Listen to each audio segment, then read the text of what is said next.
यानी total internal reflection. ठीक है, पूरी घटना पे हम चर्चा करेंगे कि आखिर पूर्ण आंतरिक परावर्तन का कौन कौन सी घटनाएं हैं जो हमारे दैनिक जीवन में देखने के लिए मिलता है। ठीक है, किसी भी कंपटीशन के एग्जाम में ऐसा क्वेश्चन पूछ देता है कि हीरा चमकता है किसके कारण, हम रट लेते हैं पूर्ण आंतरिक परावर्तन के कारण। बहुत सारा एग्जाम्पल है जो कि हम लास्ट में चर्चा करेंगे। हम शुरू से स्टार्ट करते हैं। यहाँ पे है कुछ इसके संबंधित कुछ बातें हैं जो कि यहाँ पे लिख दी हैं। क्रांतिक कोण, इसको भी हम समझेंगे बढ़िया से। क्रांतिक कोण क्या है, नया वर्ड आ रहा है ना, क्रांतिक कोण। उसके बाद लिखे अपवर्तनांक और क्रांतिक कोण में संबंध, संबंध देखेंगे दोनों में क्या होता है अपवर्तनांक और क्रांतिक कोण में। आगे लिखे हैं इससे संबंधित घटना है, बहुत सारी घटनाएं हैं जो कि इससे संबंधित है, हम उसको भी चर्चा करेंगे। ठीक है, तो हम पहले इसको समझने का प्रयास करें। इसके पहले वाला क्लास में से हम बताए थे कि प्रकाश का आवर्तन क्या है ना। प्रकाश का आवर्तन यदि हम अच्छा से समझ रहे हैं तो इसका मतलब है कि इसमें कहीं कोई दिक्कत नहीं होगी समझने में। ठीक है, उसी से इंग्लिश में बोले तो टोटल इंटरनल रिफ्लेक्शन, मतलब कि टोटले रिफ्लेक्शन होता है, मतलब कि पूर्ण आंतरिक, अंदर से पूर्ण परावर्तन, अपवर्तन होता ही नहीं है, पूर्ण आंतरिक परावर्तन। अपवर्तन नहीं होगी, इसमें दो माध्यम होगी लेकिन अपवर्तन होगी नहीं। ठीक है, हम तीन चार फिगर यहाँ बना रहे हैं। ठीक है, अब उससे पूरी समझ में आ जाएगी, पूरी बात समझ में आ जाएगी आखिर ये पूर्ण आंतरिक परावर्तन है क्या। ठीक है, तो सबसे पहले पूर्ण आंतरिक परावर्तन का दो शर्त है, हम उन शर्त के बारे में चर्चा करें। सबसे पहले यदि ऐसा पूछा जाए कि पूर्ण आंतरिक परावर्तन के कितने शर्त, दो, यानी कि पूर्ण आंतरिक परावर्तन की घटना को घटने के लिए कौन कौन सा शर्त जरूरी है, तो दो। नंबर एक, सबसे पहले बताना है कि प्रकाश की किरण जो है ना सघन माध्यम से विरल माध्यम में ही जाना चाहिए। ठीक है, सघन माध्यम से विरल माध्यम में, ऐसा नहीं कि विरल माध्यम से हम सघन में गुजार रहे हैं तो ये घटना देखने के लिए मिलेगी, नहीं। ये घटना तभी देखने के लिए मिलती है जब प्रकाश सघन माध्यम से विरल माध्यम में जाए। तो पहला केस है कि प्रकाश कहां से कहा जाए, प्रकाश जो है ना, प्रकाश की किरण सघन से विरल में जाए। किसमें, सघन, हम ऐसे लिख देते हैं, समझ में आ जाना चाहिए, सघन माध्यम से किसमें, विरल में जाना चाहिए। पहला शर्त ये हुआ। दूसरा शर्त यदि हम लिखें तो इसमें होता है कि इस क्रांतिक कोण का मान जो होता है ना 90 डिग्री होता है, मतलब कि क्रांतिक कोण कहेंगे किसे, वो हम आगे फिगर में बताएंगे। फिलहाल ऐसे समझना है कि दूसरा शर्त ये है कि जब आपतन कोण का मान, आपतन कोण को हम आई से डिनोट करते हैं, किससे, आई से डिनोट करते हैं। जब आपतन कोण का मान क्रांतिक कोण से बड़ा हो जाए, क्रांतिक कोण को बोलेंगे सी, कोई दिक्कत ना, क्रांतिक कोण को सी बोलेंगे।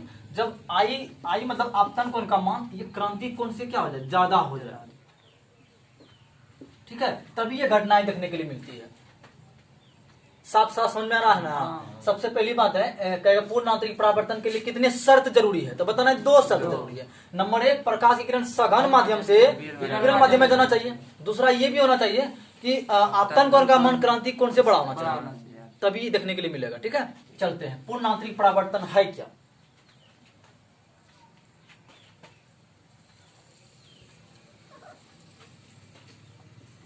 ये फिगर, पहला फिगर हम ले रहे हैं, इसमें हम क्या कर रहे हैं, प्रकाश, ये ऊपर विरल माध्यम ले रहे हैं, ऊपर क्या, ऊपर विरल माध्यम और नीचे सघन। यहां पे अभिलंब दिखाई दे रहा है बड़े स्पष्ट। यहां से देखो कि हम सघन, हम पहला केस पे ध्यान दें, यहां बोल रहा है सघन माध्यम से विरल माध्यम में जाना चाहिए। तो हम प्रकाश की किरणों को किधर से किधर गुजारें, सघन माध्यम से विरल में। तो हम ले आते हैं सघन माध्यम से विरल में। मान लेते हैं कि ऐसे प्रकाश की किरण गई। अब हम जानते हैं कि प्रकाश का आवर्तन में ये क्लियर कर चुके थे कि जब प्रकाश की किरण सघन माध्यम से विरल माध्यम में जाती है तो अभिलंब से दूर हट जाती है। तो अभिलंब से दूर हट जाएगी, सीधा तो नहीं जाएगी, जिधर जाना चाहिए उधर तो नहीं जाएगी, थोड़ा सा हट जाएगी ऐसे।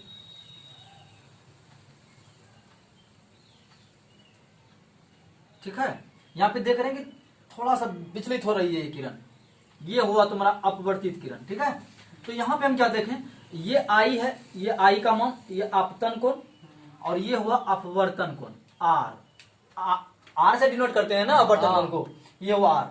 ये पहली स्थिति में। यदि हम दूसरा फिगर बनाएं, इसमें हम देखें कि ये है,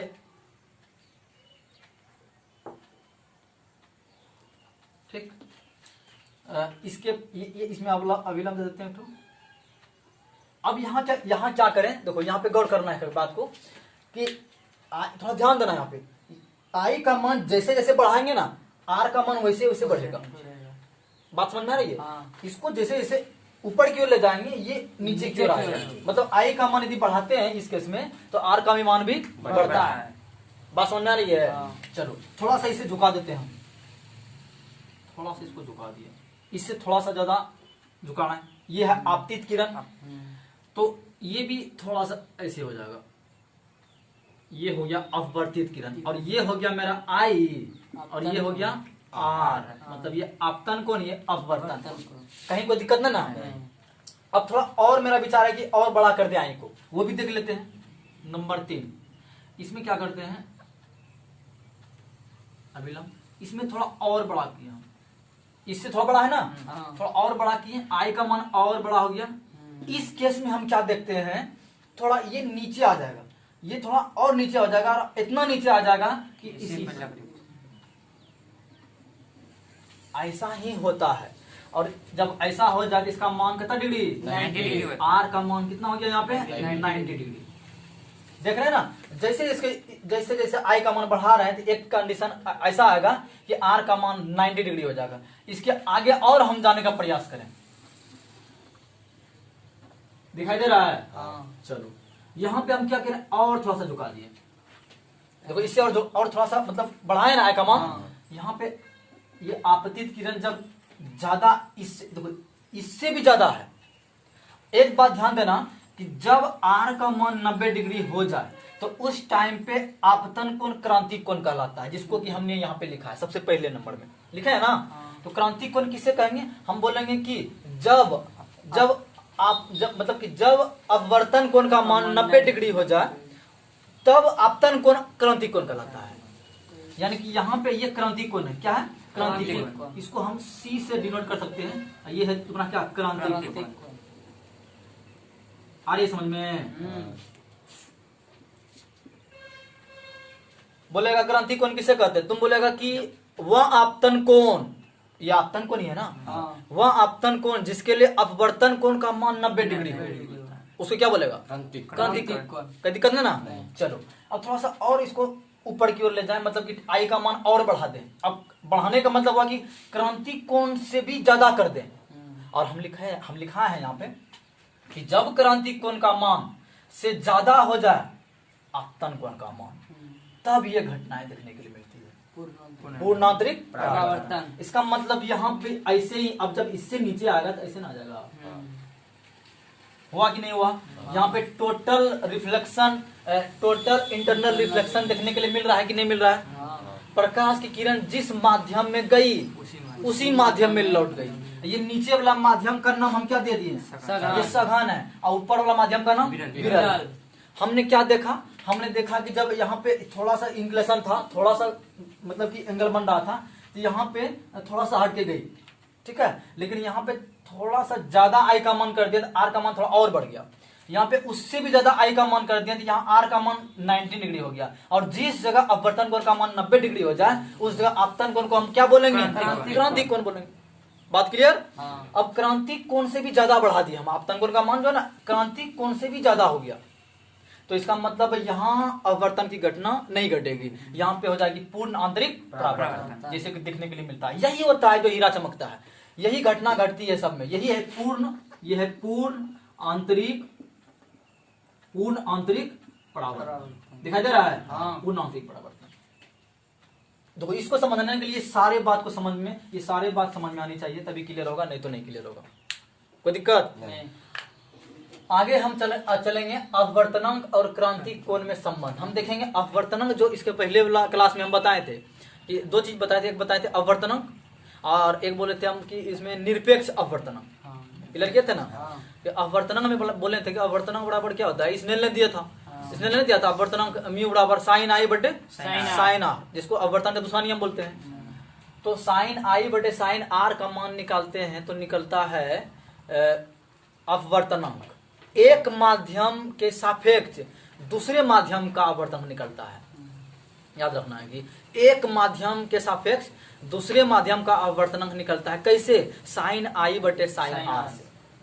कोई दिक्कत नहीं। तो वहां चलेंगे, यहाँ पे कोई दिक्कत नहीं होना चाहिए किसी को, नहीं ना, नहीं। चलो इस पे हम और चर्चा करेंगे। यहाँ पर जब आएंगे ना, यहाँ पे ये घटनाएं के बारे में जब चर्चा करेंगे, संबंधित घटनाएं, तो इसमें हम क्लियर करेंगे और मतलब हीरा चमकता है कैसे, वहां पे हम समझाएंगे फिगर के अनुसार। पहले हम आगे बढ़ते हैं थोड़ा सा, बेटा है हाँ।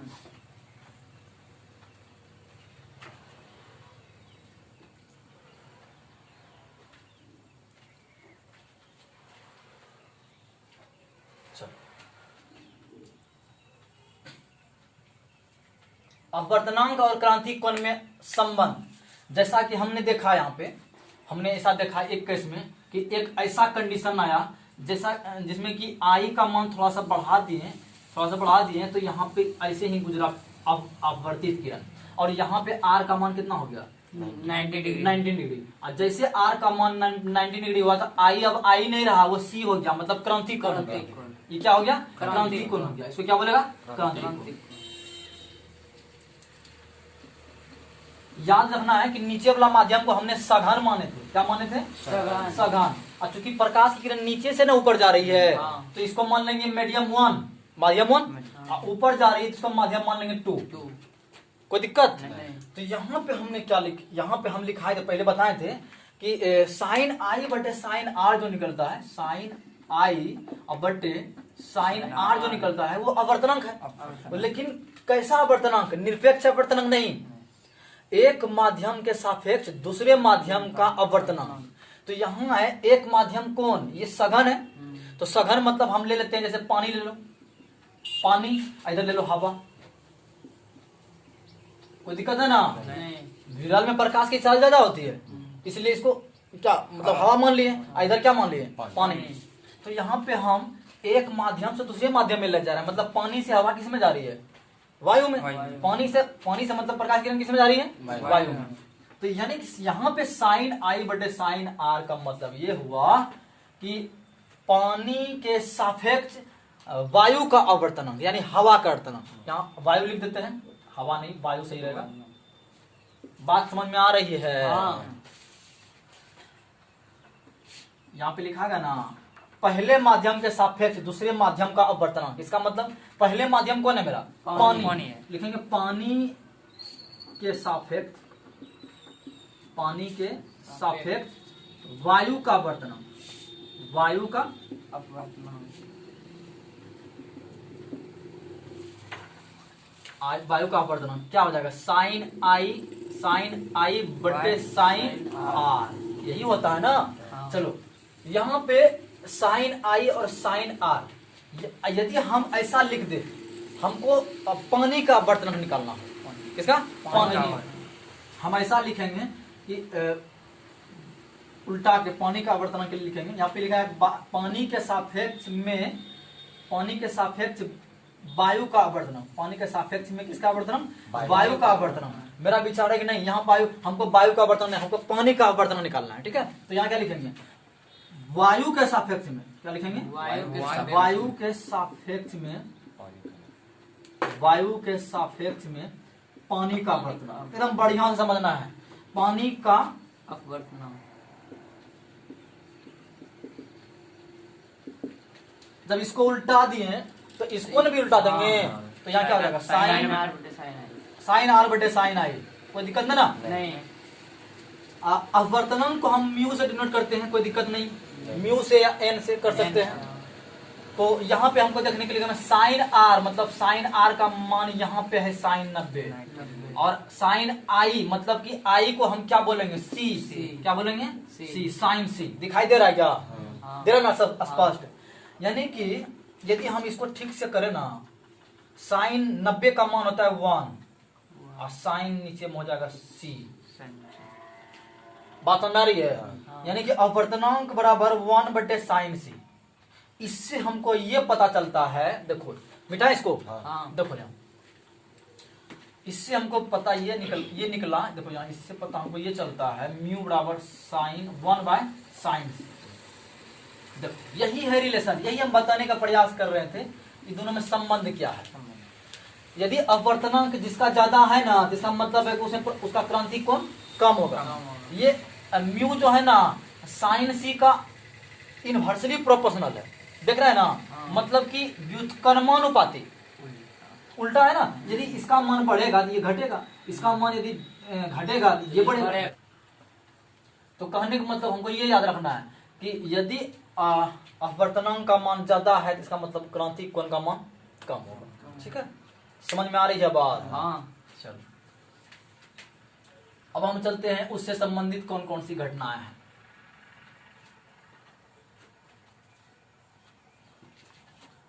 जैसे हीरा चमकता है किसके कारण? पूर्णांतरिक परावर्तन के कारण। कभी कभी ऐसा क्वेश्चन पूछ देता है कि रेगिस्तान में मरीचिका का दिखाई देना, मरीचिका का दिखाई देना, तो ये भी किसका कारण है?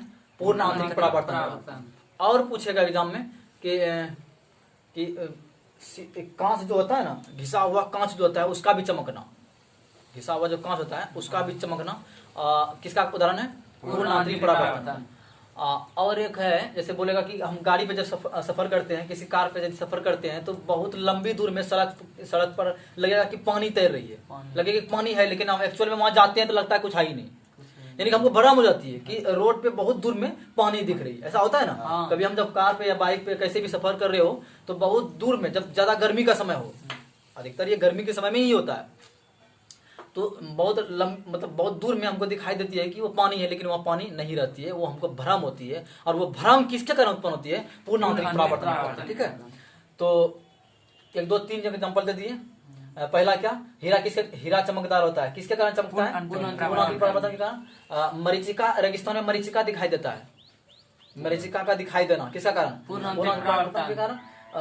सड़क पे हमको पानी दिखता है बहुत दूर से, सड़क में गर्मी के समय में सड़क पर पानी दिखाई देती है, तो किसके कारण? पूर्ण आंतरिक परावर्तन। चलो, घिसा हुआ कांच भी चमकता है, किसके कारण? पूर्ण आंतरिक परावर्तन के कारण। हम एक एग्जांपल से सारे को समझा देंगे कि आखिर ये कैसे हमको भ्रम उत्पन्न होता है। ठीक है, हम एक एग्जांपल देते हैं, उसको फिगर के अनुसार समझाने का प्रयास करते हैं। ठीक है, ध्यान देना बढ़िया से तुम सब। हीरा क्यों चमकता है? हीरा मतलब चमकता क्यों है, उसमें कैसे पूर्ण आंतरिक परावर्तन की घटना घटती है? जब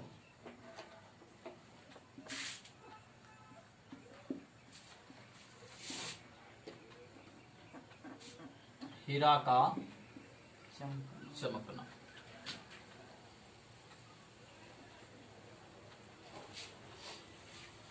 दो ही एग्जांपल इंपॉर्टेंट है, एक हीरा का चमकना और एक बोलो तो मरीचिका का दिखाई देना।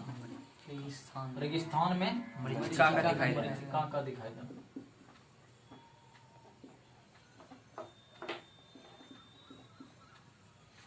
हम कोशिश करेंगे इन दोनों को समझा दे ताकि अच्छी तरह समझ में आए पूर्ण आंतरिक परावर्तन क्या है। ठीक है, चलो मान लो ये हीरा बना देते हैं ऐसे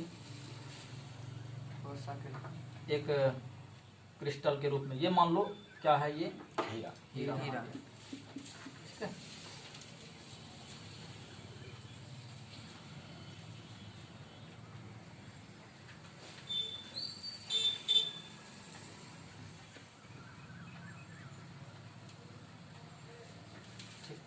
अब देखो प्रकाश की किरण मान लो ऐसे आई, प्रकाश की किरण ऐसे पड़ी इस पे,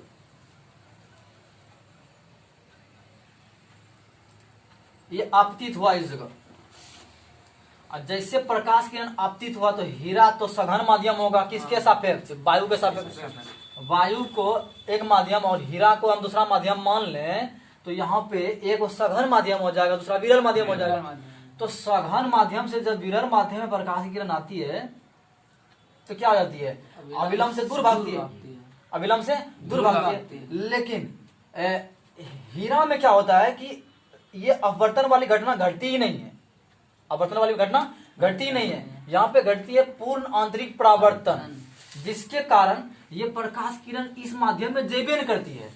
अरे पूर्ण आंतरिक परावर्तन किसे कहते हैं? तुमको इतना ही बोलना है कि वैसी घटना, अपवर्तन की वैसी घटना जिसमें कि प्रकाश किरण एक माध्यम से दूसरे माध्यम में जेबे न करे, सघन माध्यम से विरल माध्यम में बिल्कुल नहीं जाए, वो पुनः सघन माध्यम में ही लौट जाए, वैसी घटना को क्या बोलेंगे? पूर्ण आंतरिक परावर्तन की घटना। तो यहाँ भी वही होता है ना, ये क्या होता है कि ये पूर्ण आंतरिक परावर्तन की घटना कारण जो है ना, ये प्रकाश की किरण ऐसे लौट जाती है, ऐसे लौट जाती है। तो यहाँ भी अब ऐसे होना चाहिए, लेकिन यहाँ पे क्या होता है, एक अविलंब बना लो, ये फिर ऐसे लौट जाएगी, ठीक है। अब यहाँ भी देखो, यहाँ भी निकलना चाहिए ऐसे, लेकिन यहाँ भी एक अभिलंब बना लो, यहाँ भी ऐसे निकलेगी। बात समझ में आ रही है? हाँ। अब देखो यहाँ से भी वही काम देखने का हमेशा वही मिलेगा। ऐसे करके इतना ज्यादा परावर्तन होता है कि चमकने लगता है, और इसी वजह से हम बोलते हैं कि हीरा का चमकना पूर्ण आंतरिक परावर्तन का एग्जाम्पल है। कोई दिक्कत नहीं ना?